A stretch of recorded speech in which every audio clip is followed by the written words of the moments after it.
558 Tatak RMN.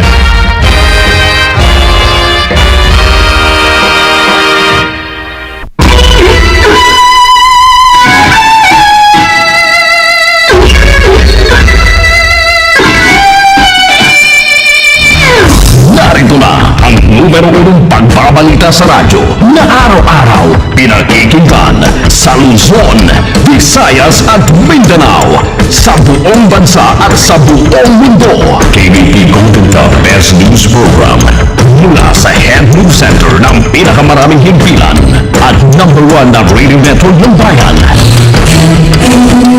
Ito ang numero 1 RMN News Nationwide. Kasama ang two-time KBP Golden Dove Best Public Service Awardee Rod Marcelino at ang maaasahang broadcaster Buddy Oberas. RMN News Nationwide.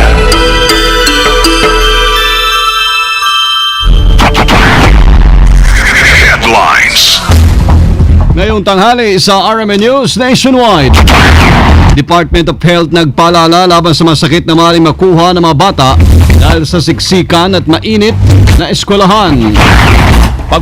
Na-overcrowd yung isang silid at pagkulob siya at pangit ang ventilasyon, mas mataas ang chance magkahawahan ng respiratory illness.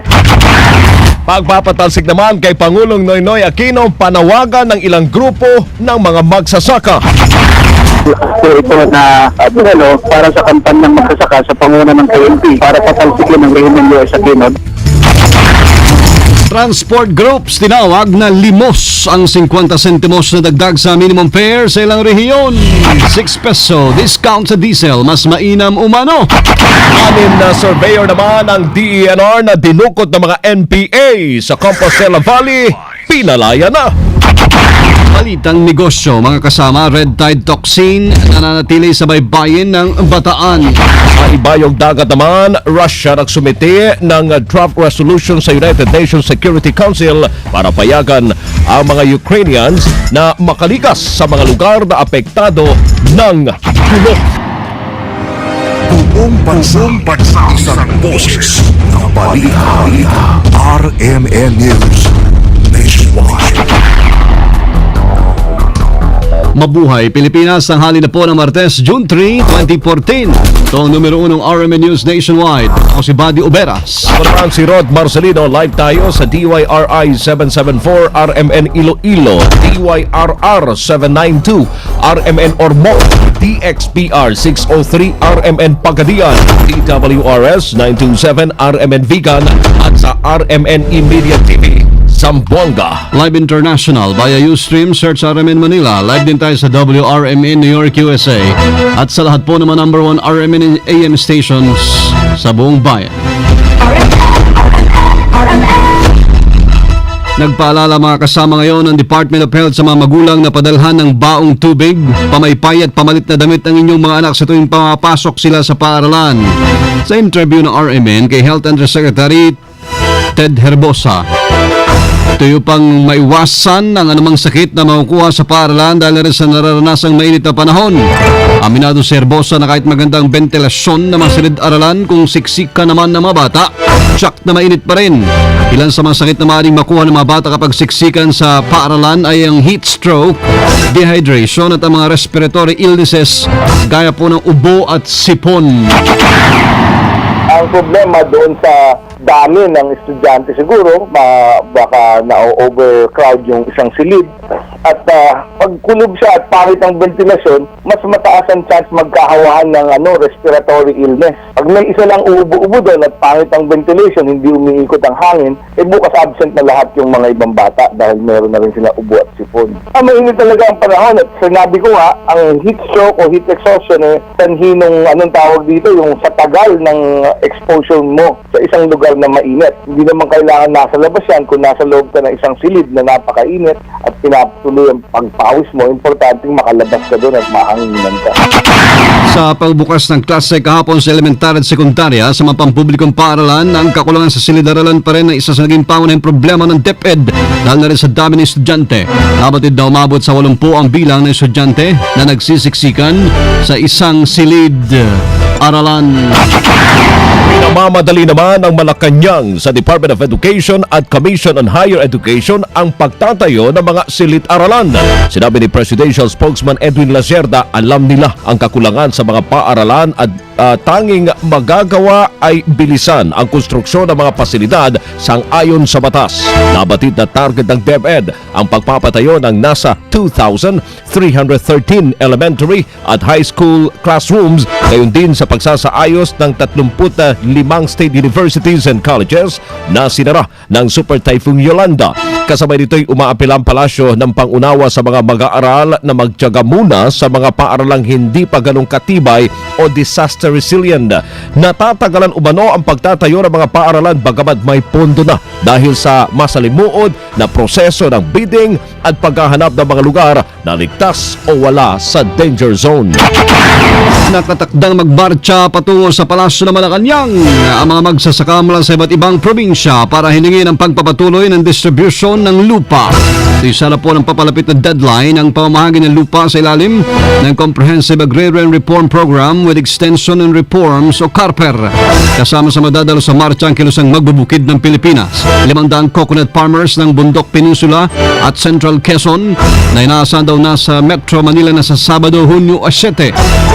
Sa interview ng RMN, sinabi ni KMP Chairman Rafael Mariano, sa kabila po ng 5 taong palugit, hindi pa rin ipamamahagi sa mga magsasaka ang 795,000 na hektaryang lupain. Dahil dito'y pinapanawagan ng grupo ang pagpapatalsik na kay Pangulong Noy Aquino sa pwesto, lalo't 90% ng mga magsasaka wala pa ring bukirin.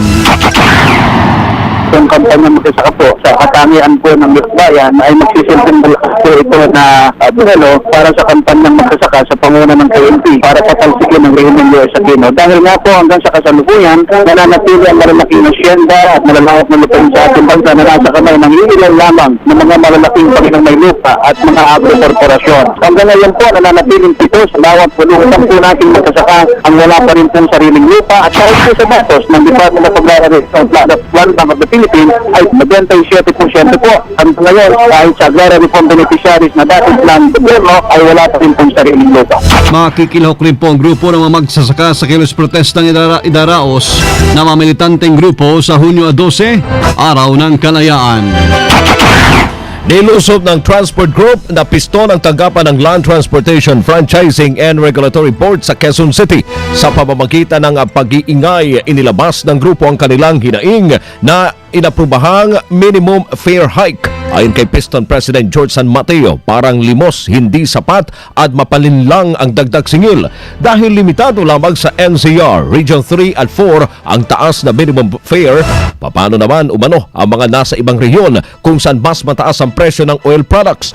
Mas mainam anya kung ang 6 pesos fuel discount na lamang ang ibinigay ng gobyerno dahil mas malaking tulong ito sa mga driver kaysa sa dagdag na 50 sentimos singil. Binatikos din ng Piston ang paniningil ng LTFRB ng fare metrics bago mapatupad ang bagong minimum fare sa Hunyo 14. Pinalaya na ng mga member ng NPA o New People's Army ang mga DNR subcontractor ng kanilang dinukot itong nakalipas na Biyernes sa may New Leyte, Maco, Compostela Valley. Yan ang kinumpirma ni Eastern Mindanao Command spokesperson Captain Alberto Caber. Ayon kay Caber, alas 2 ng hapon, kahapon ang palayain po ng mga rebelde ang mga kidnap victims sa pagitan ng Panangan at Sangab sa Maco, Combal. Nakilala ang 6 na subcontractor ng DNR na sina Kendrick Wong, Nicolas Saka, Chris Pabila, Matthew Kua, Jonas Loredo at Tim Sabina. Sa ngayon po isinasilalim na sa stress debriefing habang natilinan sa DNR Regional Office ang mga nakalayang empleyado. NPA pananagutin ng AFP sa pagdukot sa mga surveyor ng DNR. Ang kasama mo sa balita, Rhea Mamogay. RMN Report. Kabila na pinalaya ng New People's Army ang 5 surveyor na pinaspasan ng DNR na dinukot ng mga ito sa Maco, Compostela Valley Province noong Biyernes, dapat pa rin daw makakagot ang mga miyembro ng NPA na responsable sa pagdukot ayon yan sa Armed Forces of the Philippines. Ayon kay Lieutenant Colonel Ramon Sagala, Chief ng Public Affairs Office ng AFP, lumalabas na masyado na umunong praning ng mga rebelde matapos itong dukutin ang 5 surveyor dahil sa pagdadala ng UAV o Unmanned Aerial Vehicle na gagamitin sana sa pag-inspeksyon sa kagubatan sa Bako at walang kinalaman sa kampanya ng pamahalaan kontra sa mga rebelde. Napagkamalan kasi ng mga rebelde ng mga sundalo at pulis ang mga victim kaya dinukot ng mga rebelde. Ayon pa sa opisyal, hindi raw itong unang pagkakataon na idinamay ng mga rebelde ang inosenteng sibilyan. Dahil dito gate ng AFP nagpaiigtingan pa nila ang operasyon laban sa mga rebelde lalo sa Davao Region kung saan masyadong nagpaparamdam ang mga rebeldeng New People's Army. Kasama mo sa Campo Aguinaldo, Rhea Mamogay, Tatak, RMN. Radyo mo nationwide.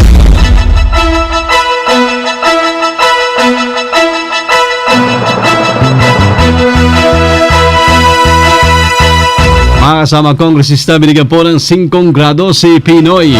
Kasama natin sa Balita Live Kondibata. RMN Report. Sa pagbubukas nga ng klase ay binigyan ng 5 na grado ni Kabataan Party List Representative Terry Ridon. Itong si Pangulong Aquino at ang administrasyon ito dahil sa dami ng problemang sumalubong sa school year 2014-2015. Ayon kay Ridon, ang sektor ng edukasyon ngayon balot ng bagsak na pasilidad, bagsak na kurikulum at sakit sa ulong mataas na matrikula. Nakakadismaya na anyang taon-taon ay paulit-ulit na lamang ang ganitong problema dahil bigo ang gobyerno na pagtuunan ng tamang pondo ang sektor na ito. Sa pagsisimula ng klase ay kitang-kitaan ni Ridon na kasinungalingan na pagmamalaki ng gobyerno na natapos na ang problema sa kakulangan sa classroom. Nagsisiksikan pa rin anya maraming estudyante sa maraming eskwelahan habang dito rin sa Quezon City ay kailangang ihatid at ilipat sa ibang paaralan ang sobrang enrollees. Nandyan pa rin anya ang suliranin sa implementasyon ng curriculum ng K-12 program na pilit minamadali ng pamahalaan kahit hindi pa handa ang bansa dito. Kasama mo mula sa Kamara, Kondibata, Tatak, RMN. Radyo mo nationwide. Pinoy hinamon ang PNP na maging masigasig sa kanilang trabaho habang tumataas ang ranggo. Kasama mo sa balita, Deo De Guzman. RMN Report. Hinamon ngayon ni Pangulong Ninoy Aquino ang mga kawani ng Philippine National Police na panatilihin ang kanilang pagiging masigasig sa kanilang mandatong bantayan ang seguridad ng bawat Pilipino at maging tapat sa serbisyo publiko. Ito ang sinabi ni Pangulong Aquino kanina sa kanyang talumpati sa awarding ceremonies ng 10 most outstanding police women dito sa Malacanang. Ayon kay Pangulong Aquino, kung paanong sigasig ang ipinapakita ng mga pulis habang sila ay nagsisimula pa lamang sa serbisyo, ay siya rin sanang sigasig ang dalhin nila habang tumataas ang kanilang ranggo. Sinabi din naman ni Pangulong Aquino na dapat ay maging totoo sa kanilang tungkulin ang pambansang pulisya sa ngalan na rin ng sambayan ng Pilipino. Ginawaran ng parangal ang 10 babaeng pulis dahil sa katangi-tanging serbisyo publiko na ipinakita ng mga ito noong nakaraang taon. Kasama mo sa Palasyo ng Malacanang, Deo De Guzman, Patak RMN. Radyo mo nationwide. Samantala, on the spot drug inventory, pinatatanggal po na isang senador sa umiiral na batas. Sama natin sa Balita Live, Grace Mariano. RMN Report. Ipinanukala nga ni Senator Vicente Tito Soto III na amyendahan ang Comprehensive Dangerous Drug Act of 2002, partikular ang Section 21 na ginagamit na teknikalidad ng mga drug syndicate upang makalusot sa kaso. Nakasaad sa Section 21 na kailangang magsagawa ng inventory ang mga otoridad sa mga nakukumpiskang droga sa lugar kung saan inulunsad ang search o buy-bust operation. Pero ang git ni Soto, impractical ang Section 21 dahil nanganganib ang buhay ng mga otoridad kung on the spot ang inventory. Ito anya ay dahil nakalantad ang mga otoridad sa agarang ganti ng mga organisadong drug syndicate. Sa panukala ni Soto na chairman din ng dating chairman ng Dangerous Drugs Board, mas makapat gawin ang inventory sa pinakamalapit na istasyon ng pulisya o kaya opisina ng raiding team. Ipinaliwanag ni Soto dahil nanganganib ang buhay ng raiding team, isa sa isang tabi nila ang on-the-spot inventory at ito ang ginagamit at teknikalidad ng drug syndicate kaya't maraming drug cases ang ibinabasura ng korte. Kasama mo sa Senado, Grace Mariano, Radyo mo nationwide. Drogang nakuha naman sa parcel sa Pasay City na i-turn over na sa PIDEA. Ang kasama mo sa balita, Joyce Adra. RMN Report.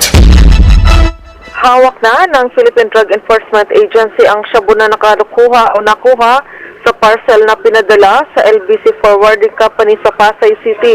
Ang naturang shabu na na may kabuang kalahating kilo ay inilagay sa takong ng sapatos o ng sandals at inilagay sa loob ng kahon ng sapatos. Nabatid na isang Helda Isnae ng Luzon Avenue, Quezon City ang nagpadala ng parcel para kay Iti Isnae na may address na number 45 BJS Alano Street, Isabela City, Basilan. 5 kahulang sapatos ang pinaglagyan ng naturang droga na nagkakalaga ng 2.5 million pesos. Kasama mo sa NAIA para sa DCXL 558. Miss Adra, Tatak RMN. Radyo mo nationwide. RMN News Negosyo. Sa negosyo, natili pa rin positibo sa red tide toxin ang mga babae ho ng Bataan. Yan ang kinumpirma ng BFAR o Bureau of Fisheries and Aquatic Resources kasabay ng paalala sa publiko na iwasan ang paghango at pagkain po ng tahong at talaba na nagmumula sa mga lugar na apektado ng shellfish ban. Kabilang din dito mga bayan ng Maribeles, Limay, Pilar, Bukay, Samal at Orani, maging Orayon at lungsod ho ng Balanga. Batay sa pinauling shellfish bulletin na ilabas ng BPAR Central Luzon, ang kasalukuyang red tide toxin level ng mga samples ng tahong at talaba na nakuha napakataas sa tinakdang tolerable limit. RMN News Abroad. Nagsumiti na draft resolution ang Russia sa UN Security Council hinggil sa layong magkaroon po ng humanitarian corridor para payagan ang mga Ukrainians na makalikas sa mga lugar na apektado ng kaguluhan. Nabatid na ito ng kauna-unahang pagkakataon na nagsumiti ng resolusyon ang Moscow mula nung mag-umpisa ang krisis sa Ukraine. Napag-alaman na patuloy pa rin ang karahasan sa Ukraine kahit napatalsig na sa pwesto si dating Pangulong Viktor Yanukovych. Tiniyag naman ng bagong Pangulo na si dating Ukrainian Foreign Minister Petro Poroshenko na maibabalik ang kapayapaan at maayos na pamumuhay sa kanilang bansa tulad noong hindi pa naagaw ng Russia ang Crimea Peninsula sa Ukraine kamakailan. Ang Crimea po ay bahagi ng dating Soviet Union, subalit noong 1954 ay ipinaubaya na ito sa Russia sa Ukraine. Live tayo mga kasama mula sa RMN News Center, Makati City, Philippines. Inyo pong narinig. Numero 1 RMN News Nationwide, Martes na tanghali, June 3, 2014. At sa mga taga Bacolod, susunod na dyan sila kasabang Agnes Apostol sa programang News Derecho sa DYHB 747. Ito man Bacolod no. Pwede niyo pong mapanood natin naging pagbabalita ngayon alas 12 ng tanghali. Sa YouTube, itype lamang mga kasama ang RMN News Nationwide. Kasama nyo sa serbisyo publiko, ako si Buddy Oberas. Rod Marcelino. Dito pa rin sa tahanan na may pinakamaraming number 1, pinakamaraming himpilan, RMN Radyo mo Nationwide. Pinakamalaking mga balita abot sa bawat Pilipino sa bansa. RMN News Nationwide. Tatang alas 12, 18. Tatak RMN.